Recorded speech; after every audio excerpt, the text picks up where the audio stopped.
Hello, everyone. My name is Alicia Mathlin, and these are the Deeper Wellness Talks. Every Wednesday at 12 p.m. here online, I jump on to talk to you a little bit about holistic wellness, yoga, meditation, our emotional well-being, nutrition, all kinds of things. But really, it's an opportunity for me to speak directly to you about the things that will help you bring your mind, body, and heart into alignment.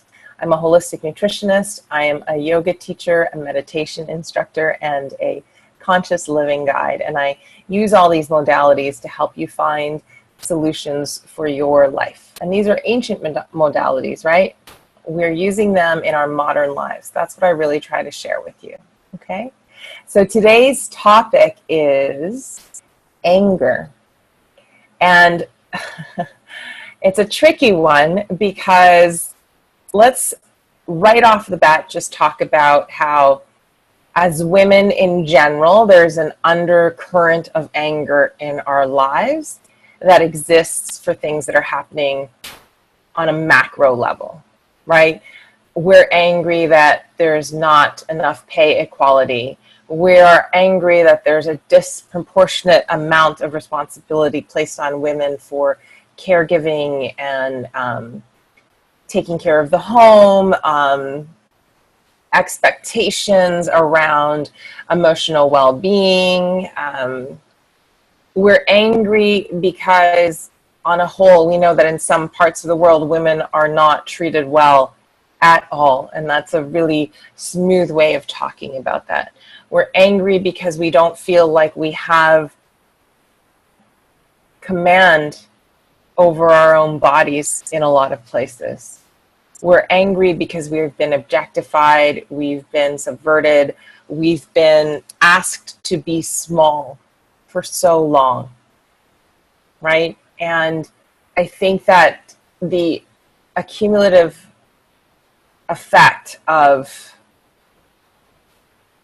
being treated as less than wears on you, right? It creates this underlying erosion of our sense of self. So right off the bat, we have to say we're women and we're angry. And I don't expect you to be able to completely ignore that. What I want to talk to you about today is recognizing the anger that is within your own personal life, so on a micro level, that could be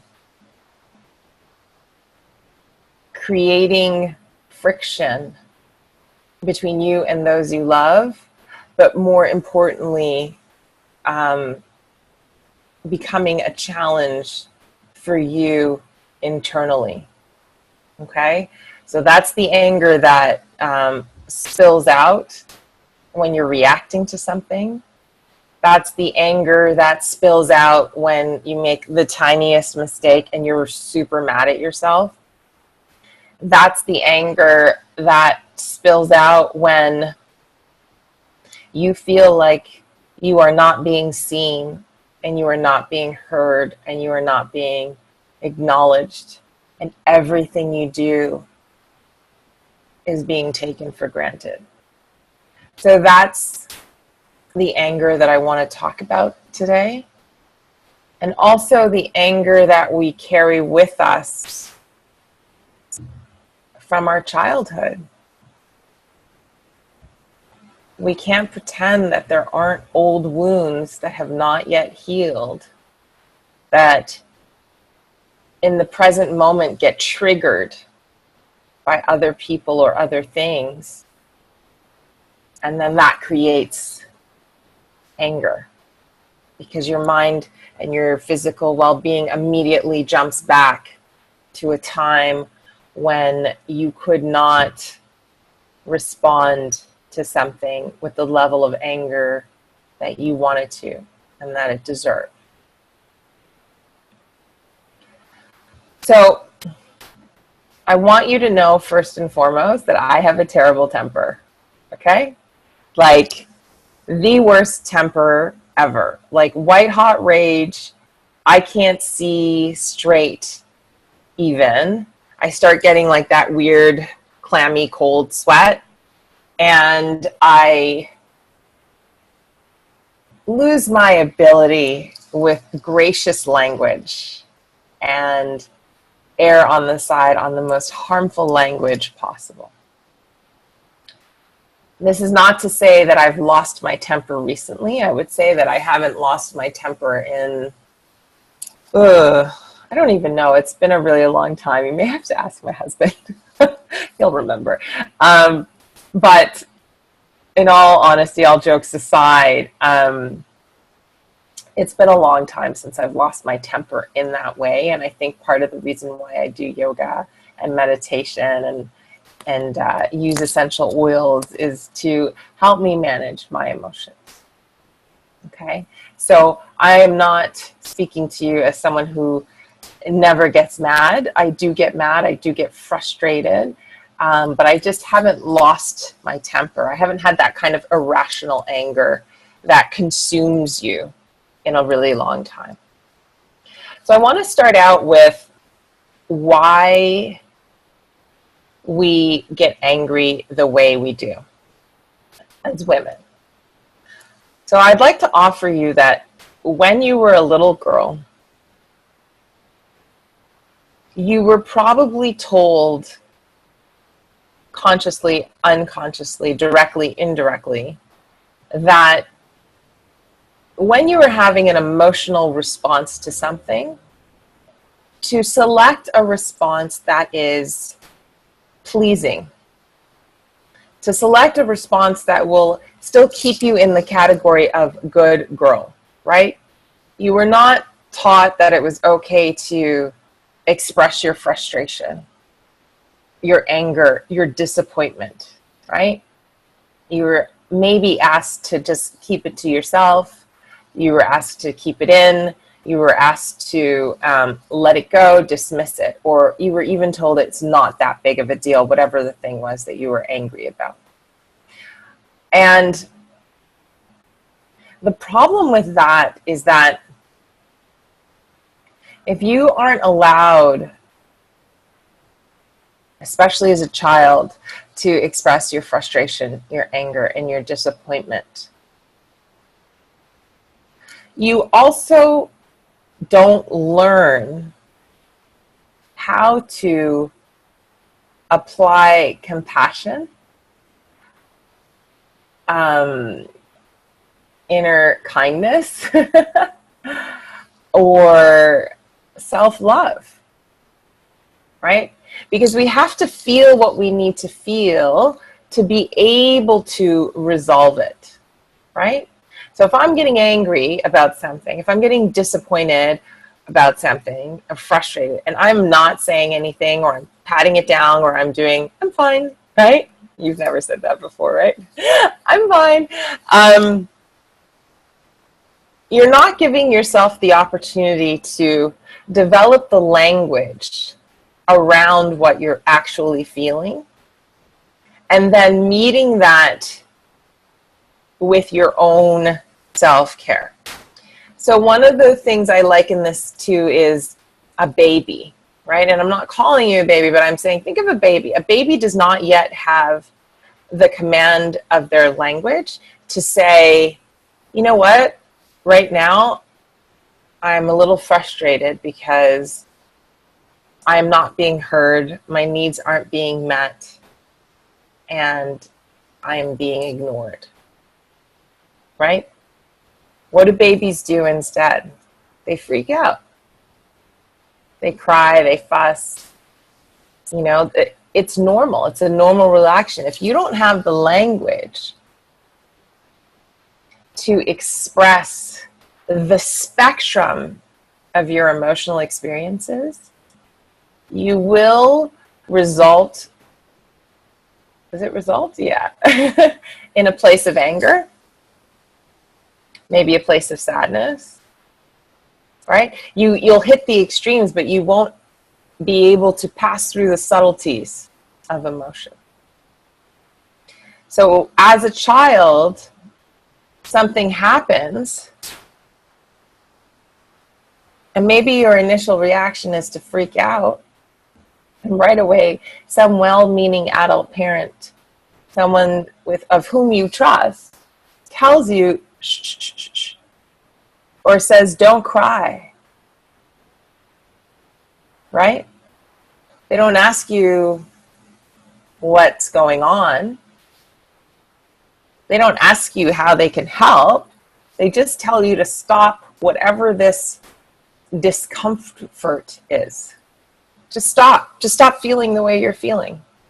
Stop feeling the pain. Stop feeling the hurt. Stop feeling the embarrassment. Stop feeling the shame. Stop feeling the guilt. Stop feeling the anger. Right? So we get all these messages that tell us, stop feeling out loud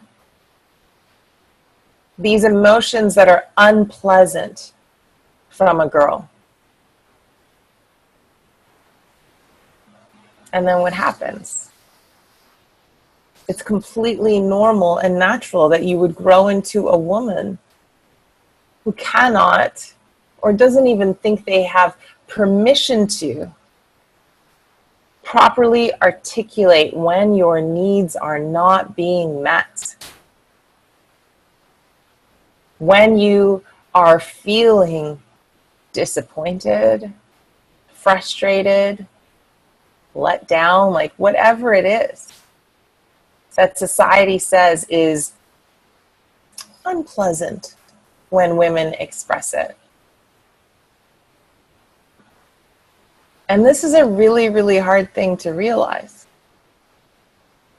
We lash out, we get angry, we react to laundry being thrown on the floor instead of in the basket with a disproportionate fervor, right?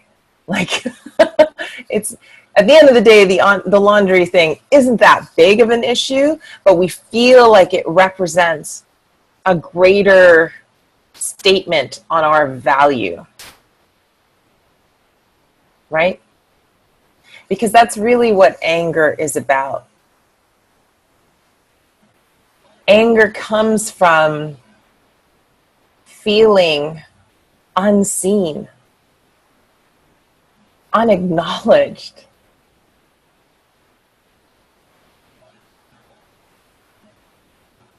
And oftentimes dismissed. How many times when things are happening with the people around you, do you just want to say, what the? Right? You want to be able to say that. And I'm not saying that that's what you should say, but I can count at least 10 times a day that the average woman suppresses her anger for the benefit of others. Right? Because you holding back isn't about you, right? It's about you not wanting to hurt anyone's feelings. It's about you not wanting to start a fight. It's about you not wanting to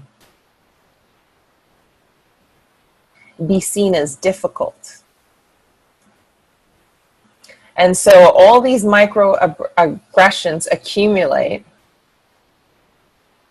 and one day something really small happens and we lose the plot. We lose it completely. We get so angry. And the reality is it has nothing to do with that one small thing.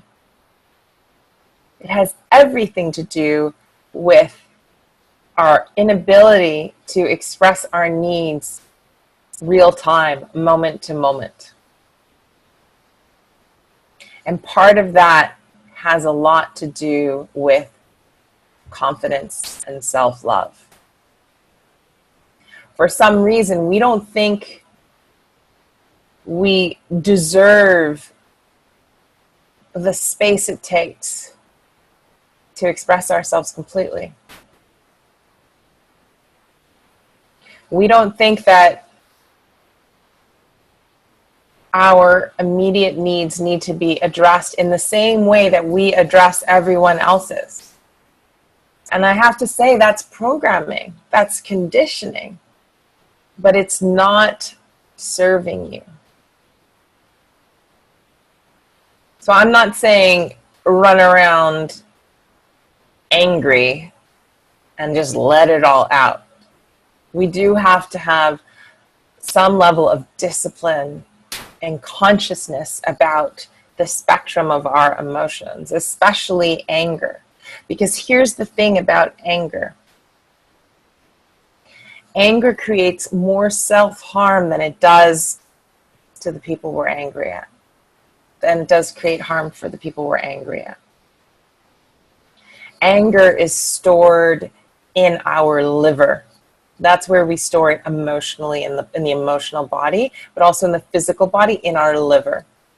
And the liver's purpose and function is to take in all the stuff that we consume, filter through it, sift out the good, and process the bad for a clean exit.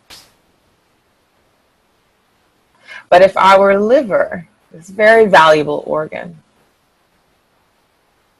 is jammed up with the toxicity of anger, it doesn't do what it needs to do for you. And that can lead to a lot of other things in the body. Autoimmune diseases, poor digestion, bad cramps.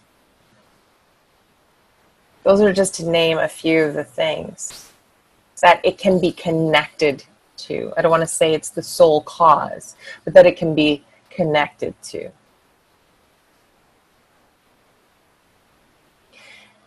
Anger is really about our ability to be present for ourselves and what we're feeling in the moment, and getting out of the habit of shelving our own feelings for the benefit of other people. There's two ways to communicate with people. We can communicate with people with presence and consciousness and say in the moment, right now I'm feeling X, Y, and Z, and it is because A, B, C. Right? We can say that. It's way better than like months later. Do you remember that time 4 weeks ago when I asked you to do this thing and you didn't do it? Well, now look, right? The energy of that conversation is totally different from the first one. But I invite you to consider expressing yourself in a calm, clear, and confident way when you need to. Instead of yelling about the dishes that end up on the counter but not in the sink, is it possible that we can have a conversation about feeling as though people think it's okay to give one person extra work, extra unnecessary work to do around the house, for example? Can we say when we are in arguments with our spouse, rather than looking for their jugular and applying the sharpest metal, can you instead say, I hear you. I hear what you're saying. The way I am interpreting what you're saying is that somehow I'm not good enough, and that my contributions aren't good enough. And that hurts. because I don't believe that to be true.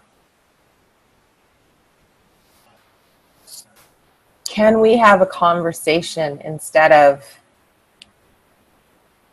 a breakdown in communication? Can we look at it as something that we do for our own benefit? Like getting mad here isn't going to help. It's not going to help me. It's not going to help my heart. It's not going to help my emotional well-being. In fact, it's going to create a greater and more painful situation.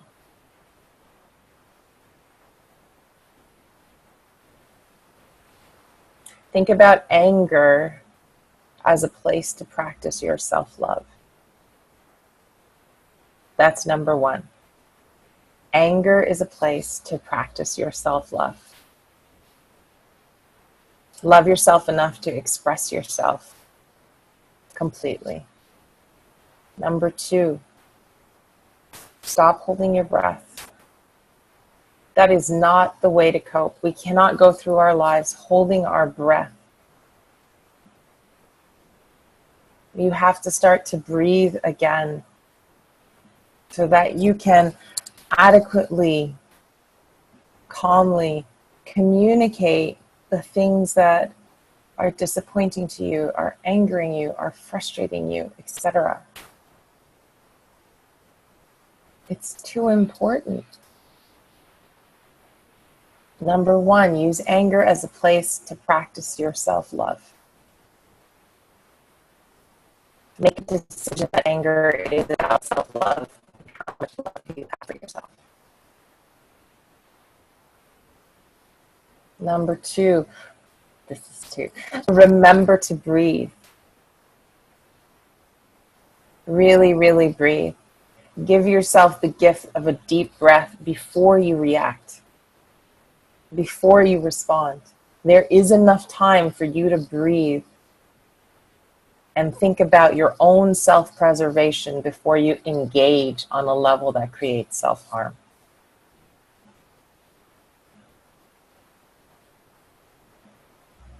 And number three, I would encourage you to start to include essential oils in your life to help you navigate the biochemistry of anger. My favorite one that we have in our doTERRA line, and this one is a game changer, is called Peace. And it's in a roll-on, so you don't have to diffuse it or anything. You can literally keep it in your purse.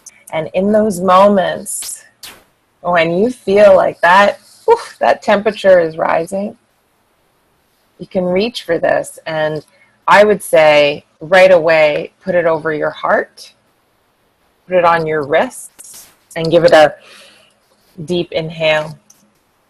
And then respond if you need to or want to. And if you feel like there's no time for that, I say make time for that. Create that pause. Create that space. You deserve that, whether it be for a breath, whether it be for reflection on what anger might do to you in this moment, or to give yourself a chance.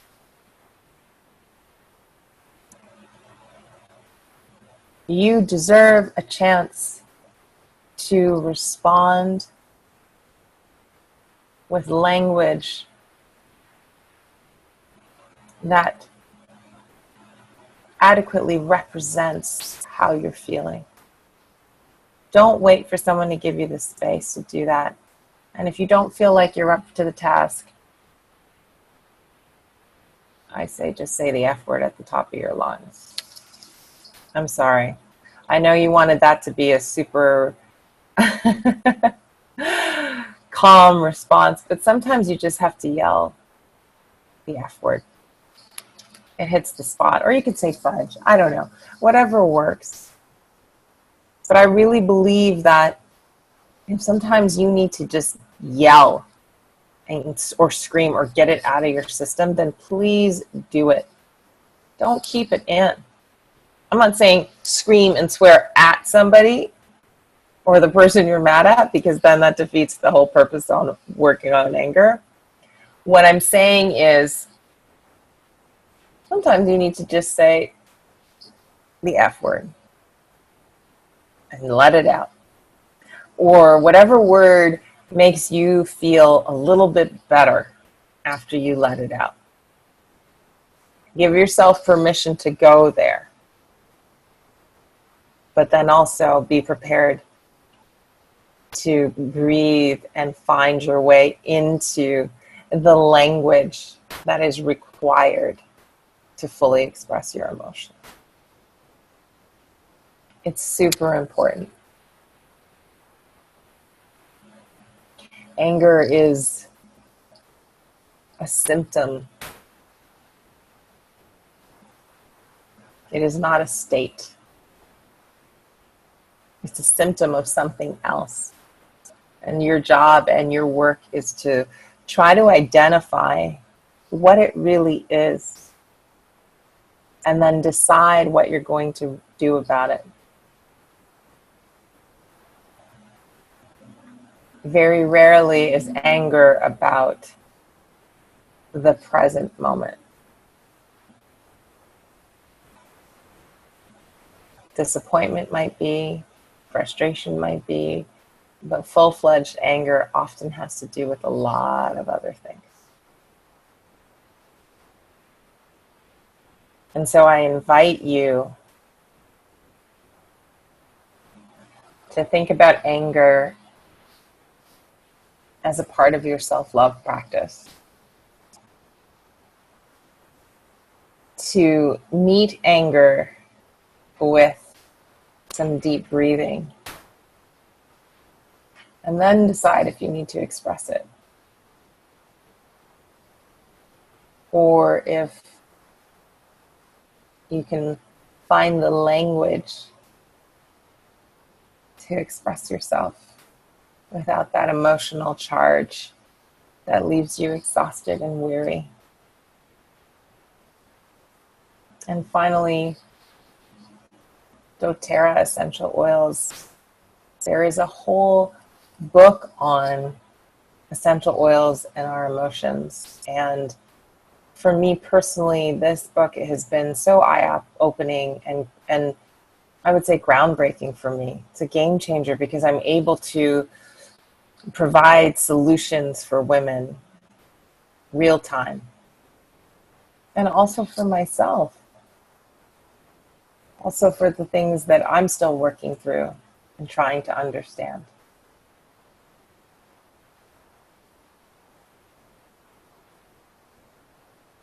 Brings me to the end of our talk, believe it or not. This is the Deeper Wellness Talks, and my name is Alicia Mathlin. Today we covered anger. Last week we covered self-love. All of these are available on my YouTube channel or on iTunes, both called the Deeper Wellness Talks. I'm going to stay online for 15 minutes after this call is through and not recorded. If you want to find out more information about doTERRA essential oils and my role with them, please visit www.thedeeperwellness.com. Thank you so much for sharing your time with me today. I am grateful, so very, very grateful for all the feedback, all the subscriptions, and really you just showing up for yourself. It matters. It's important. Take care. See you next week. Bye.